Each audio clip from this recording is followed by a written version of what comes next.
Olá, muito buenos dias a todos os hermanos de la Primera Iglesia Presbiteriana San Marcos em Copiapó e a los amigos que nos escuchan. La gracia del Señor sea con vosotros.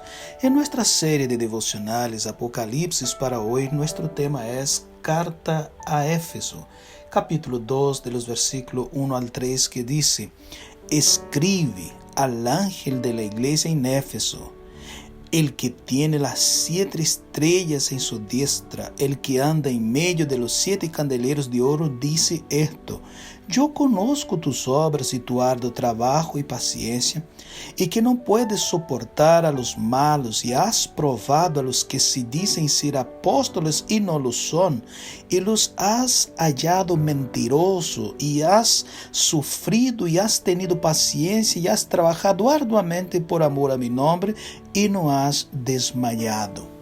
Pero tengo contra ti que has dejado tu primer amor.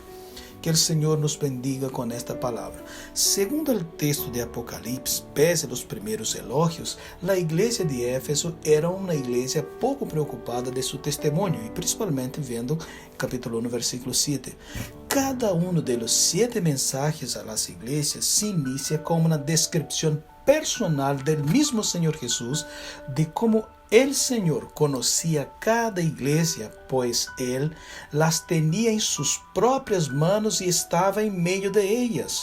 Por ello, en primer lugar, la iglesia de Éfeso había tenido líderes estelares como Pablo, Timoteo y el mismo apóstol Juan. Y sin embargo, el Señor Jesús recuerda a aquellos hermanos que el Señor estaba en el control de aquella iglesia, incluso llevando a ella pastores tan importantes según la misma voluntad de Dios. Es muy fácil para una iglesia iniciar un proceso de soberbia, olvidando que los pastores, presbíteros y maestros son dádivas de Dios a la congregación, según Efesios 4:11, y que por lo mismo, de la misma forma que Dios pone líderes, Él puede quitarlos según su voluntad a cualquier momento.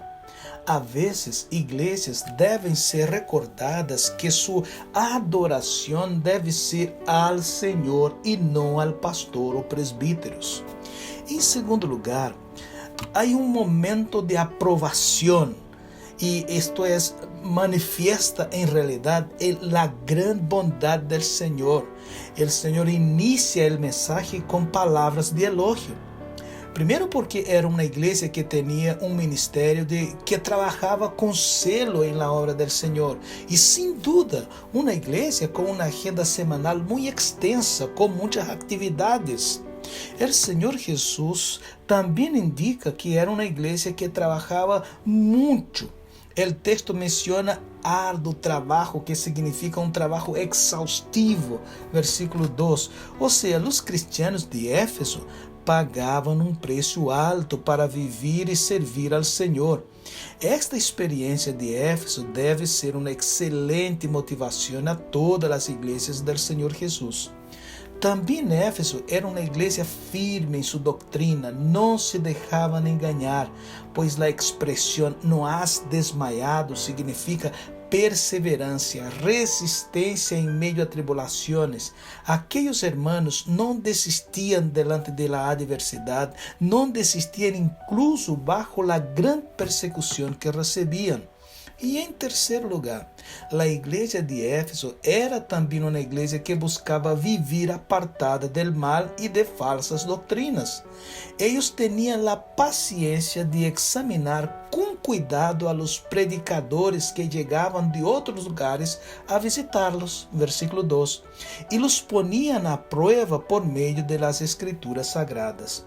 El apóstolo Pablo também havia hecho advertência a los presbíteros de Éfeso, afirmando que los falsos maestros iban a aparecer desde adentro de la misma iglesia, Hechos capítulo 20, versículo 28 al 31. Y el mismo apóstol Juan los había motivado a probar a los espíritus en 1 de Juan 4, del 1 al 6. Las iglesias de Cristo ou la igreja de Cristo deve estar sempre atenta para identificar e rechazar a los falsos líderes, discípulos de Satanás, como lo vemos em 2 Coríntios 11, del 1 al 4 e del 12 al 15. Em la sequência veremos outros detalhes de esta igreja e que o Senhor nos bendiga com sua palavra.